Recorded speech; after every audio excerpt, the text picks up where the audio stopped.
I'll just finish putting the caps together. I've blued them with this stuff, which is a cold blue, which makes them go black, so we call it blue. There's a video by Shaper Andy where he does it and he heats the part up with a hot air blower. I haven't tried that because I've never needed to. What I do is he says apply with a swab, but I always find that I get more on my fingers than anything else, so I put a bit in the bottom of a jar, put the bit in, give it a shake round, lift the bit out with a pair of these long nosed tongs, and then just stick it to rest for a couple of minutes. It's minimum 30 seconds, and then it goes out of that into a water bath, wash off the excess, and then wipe it over with a clean cloth. The key thing to it is you've got to degrease the parts thoroughly before you do anything. So I degrease them with IMS or methylated spirits. What I did find was these two were made out of stainless steel, so they don't black. Muppetville. The others are done, they've come out alright. I can't do much because I've just pressed in and put a blob of glue. They got an acrylic clear glass, but they'll be alright. Next job's just to go around and wipe the excess glue off the with the cotton buds. Anyway, that's that done. I've started putting things back together just to get an idea of where we're at, kind of thing.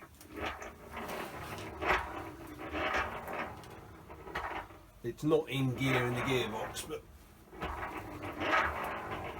it's moving all right. There's a connecting piece between the top of the yoke and the ram, which that clamps to, and it's been bothering me since I put it on yesterday because I couldn't work out which way round it was. Anyway, I've gone back through the earlier videos, and yeah, sod's laws, it could only go wrong. 50-50 chance of getting it right, and it's the wrong way around, so I've got to take it off one anyway. But I think that's probably the first time this thing's moved in several decades.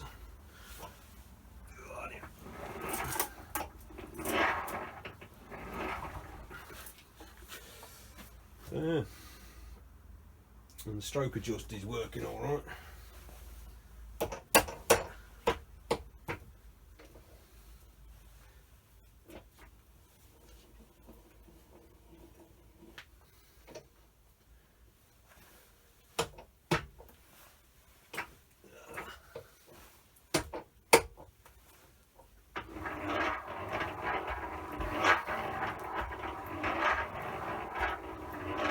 So yeah,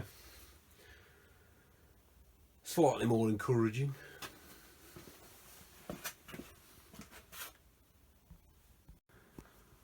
So that's the piece that was in back to front.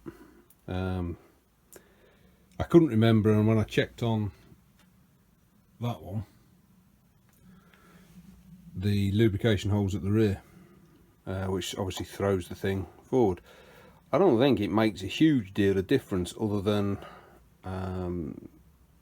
if you like, the extent it comes forward or the extent that it goes back. I think that's the only change. It doesn't change stroke or anything like that.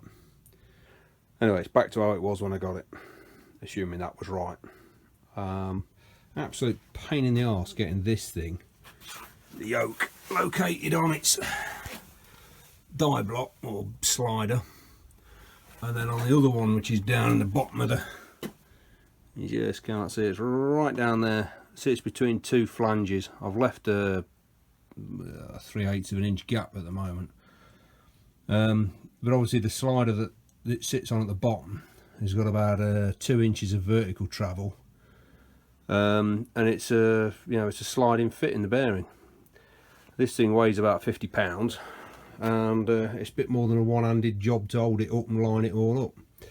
So what the slider block at the bottom is trying to do is rotate that way, so you forever lower it down and it twists. And anyway, I've ended up having to put a lever on the edge of the casting here to lift it up, slide my hand down, and then rotate the block until it engages, lower it 1/8 of an inch, make sure it is engaged, and then take my fingers out of the way, because that's a definite risk of chopping bits off. Anyway, we're there. So giving it due thought, and what I wanted to do was to flake this angled face here and the same on the moving gib, but try as I might, I can't come up with a way that I can get in there and flake it by hand. I haven't got the skill to push flake. I've tried on a piece of angled cast iron in a vise, and I just can't do it. So I'm going to hand flake the angled faces of the ram. It's got wipers at either end, and they should clean off any debris that catches when it's exposed, but they'll also, in my view, clean the oil out on its way back in. But if they'll get the felt wipers will get saturated with oil, so they should reapply it. Yeah, I don't know whether I'll video that flaking, because I don't seem to be able to teach much, and I'm still slightly concerned with the comments from Richard King on the last video where I flaked where I did all the scraping of the compound head. Appreciate his comments, but not really helpful in so much as telling me what I'm not doing and what I should be doing. But very clear that I'm an amateur, and anybody watching it should take view on that. Which, you know, I do make the point throughout this. This is just how I do it, and if you gain anything from it, great. If not, no big deal. There we go.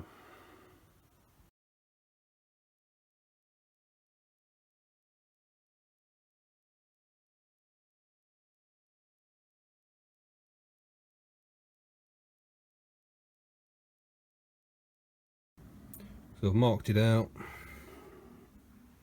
Those lines are roughly 10mm apart. I've just put the red on so I can see the contrast. I'm going to give it a go. Don't know whether I'll put this video up, because I'm not sure anybody's going to gain anything from it, because it's certainly not the best way of flaking. It's just it's what I can do, and I need to get this flaked, and I don't have a biax. Done it again. I've done one row and forgot to turn the video camera on. Right. So we're going back on ourselves now. It's really crude, and I'm not very skilled.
Makes your arm, mate.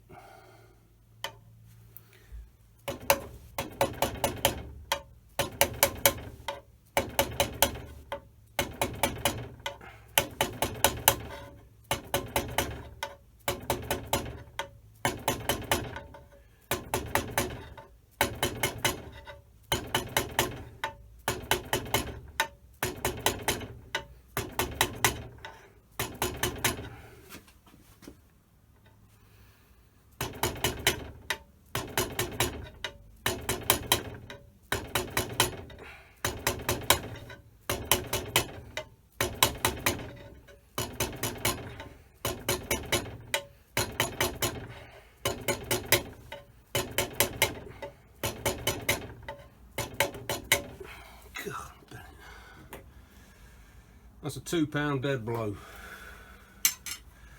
And my shoulder hurts. The dog don't like the banging. Like I say, I'm not very skilled.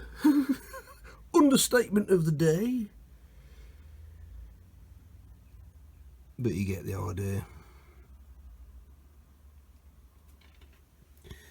It ain't pretty, but I'm sure it'll be functional. So I'll clean all the ink off and we'll have a look when it's done.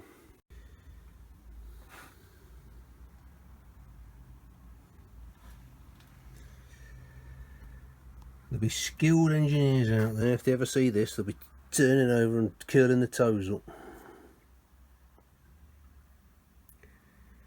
Like I say, I'm not very skilled.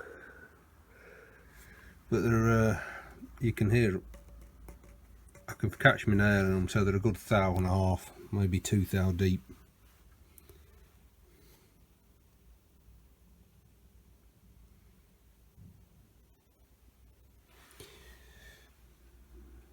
And it's not bad coverage, it goes right to the edges.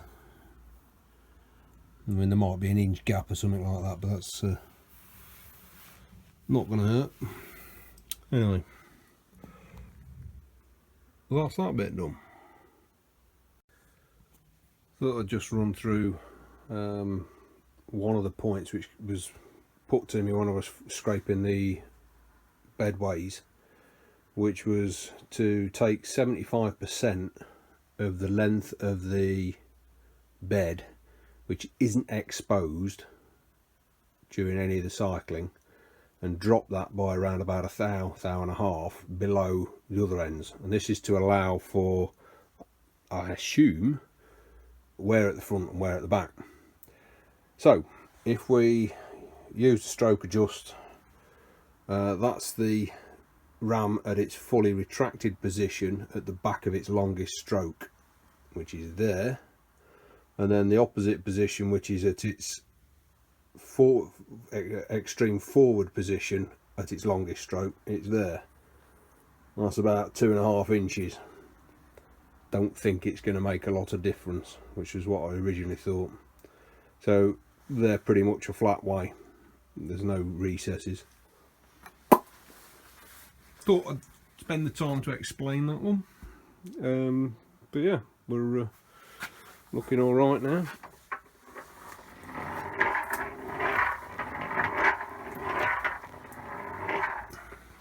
Everything's moving reasonably smooth. I've only that's clamped down. I've not set the gibs yet because I basically want to run it for half an hour on the motor, cycling it backwards and forwards. I've still got to lubricate the gears and whatnot, so I'm not getting excited just yet. Neither's a supervision.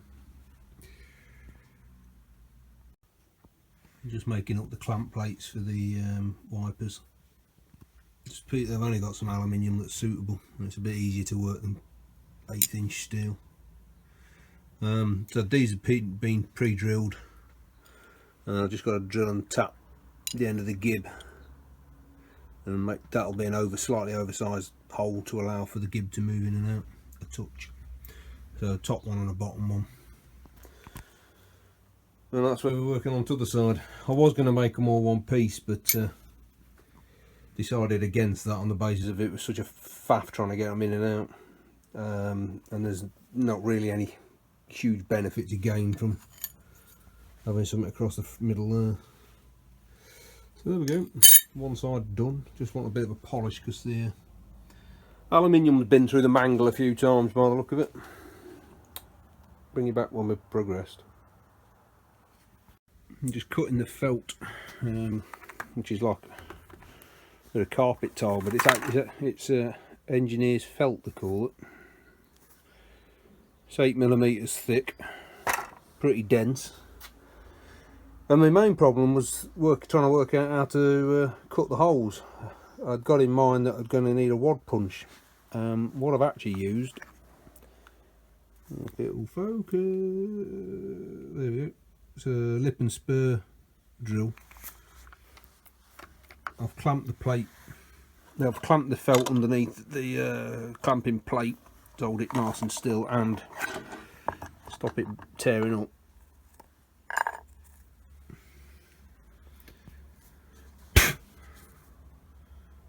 gives quite a nice hole. Bit of pickup, but nothing tremendous. Anyway, so that side done. I've yet to drill the holes in the gib, but I thought I'd share the hole drilling exercise. I've just spent 20 minutes searching for me wad punches, which seem to be escaping me. So I went to plan B. That worked out all right. Well, we've finished the wipers, felt wipers. So we've got top and bottom of that. They're the original ones, as you can tell, because the steel, oh, that might be stainless steel, and they've got a folded round edge. That's the new one. Obviously the felt needs oil soaking. The only bit I haven't done, I've got the originals to put back on there, and I think they're at the back as well, but I'm not doing them yet whilst I finish painting it up. Bit of a faff. Felts are probably a bit too thick for what I'm doing. It's 8mm, it squishes down to about 6. What is in there is about 1/4 of an inch, so 6 point something mil. Anyway, it's progressing. Well, after a bit of a wrestling match, we've hung the motor in position, fitted the 2 pulleys. There's still a bit misalignment. The motor pulley needs to go over 1/16 of an inch, something like that, but it's tight. I'm not entirely sure why it's gone so tight. The motor shaft itself is I've cleaned it up, but you can't see anything there. I think it's just riding up on the key, but anyway, rather than giving it a load of a welly with the hammer, I seem to remember having to use a bearing puller to get it off, so it might just be a very tight one, but I'm going to take it off and dress the key and put it back on. I spent the last 10 minutes trying to work out which bleeding way around the motor's got to run. The only real way of doing it is sticking on its longest stroke and get an idea as to where the slow advance for the rapid return is. For some reason I got a recollection that shaft was got to run clockwise, but it's not. It's anti-clockwise. Anyway, I'm knackered. Cranking that thing round, yeah, I can see why it needs 2 horsepower. Anyway, we've drilled and tapped. I've ground off the broken bracket, which was I haven't actually got the bracket, and drilled and tapped that, ready for a new one for the stroke length indicator. We're getting there slowly. The motor's got its cable feed on, and for the life of me I can't find a plug I thought I'd got, which is one of the well, got hundreds of them hanging about on other machines. They're a 4-pin 3-phase plug, red in colour. So we've got to pick up one of them. The belts need changing. One of them's chewed. It looks as if when it's been running, the guard's slipped on it and it's chewed up one of the belts. So we'll probably benefit from 2 new ones, but I'm not in a rush to go out spending money yet. Next job's got to be, once I've got all that lined up and set up, I'll stick a plug on the end of the motor and then just connect it up to one of the other inverters for now. Just run it on low hertz, low amps, just get it cycling. And then I've still got to make up the gib for the machine for the tool head. Yeah, onwards and upwards.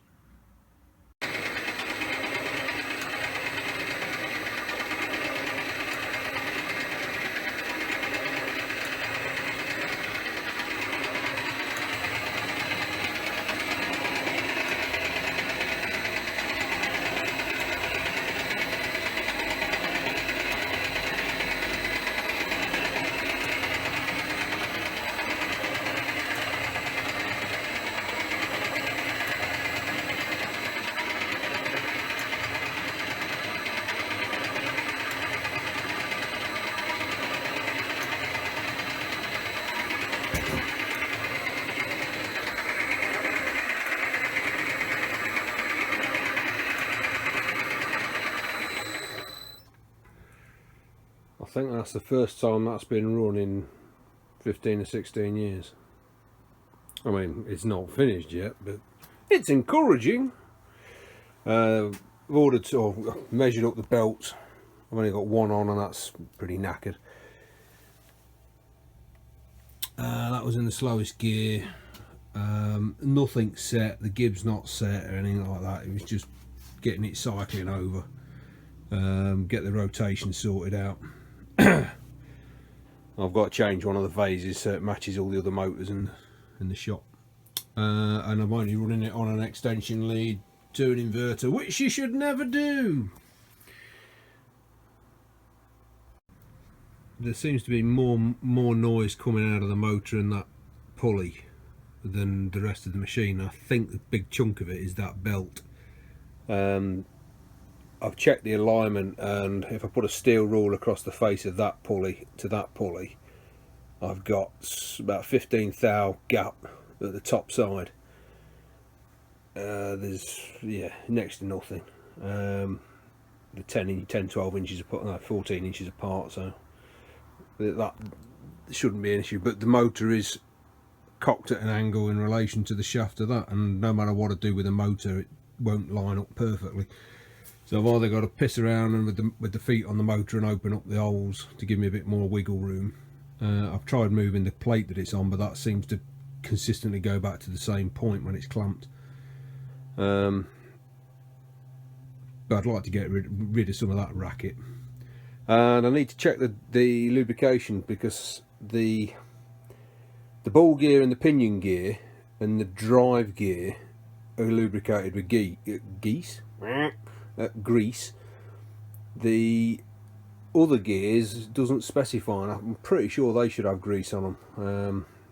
At the moment they've got a light smear of oil, because I didn't want to run it dry. It's a bit vague, it just says apply grease to, and then doesn't actually mention the gearbox gears. So all the lubrication that I've looked at when I stripped it down was all feeding the bearings in there, or the the little bushings. Anyway, we'll start it off again. You can listen to it.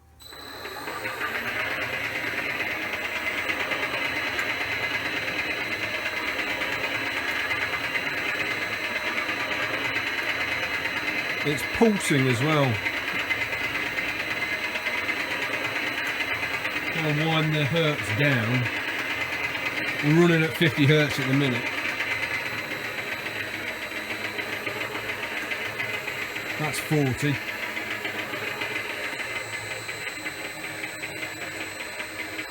That's 30.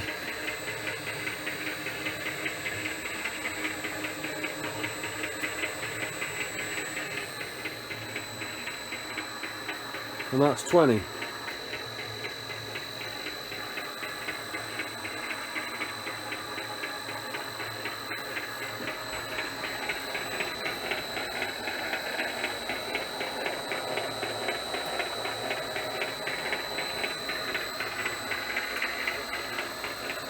As I say, I've not set anything up, it's only just to give myself a bit of motivation. So I've got to go and order the belts, check the lubrication sorted for the gears in the gearbox, which are trundling around quite happily in there. We've still got the oil pots to stick on the front of the yoke.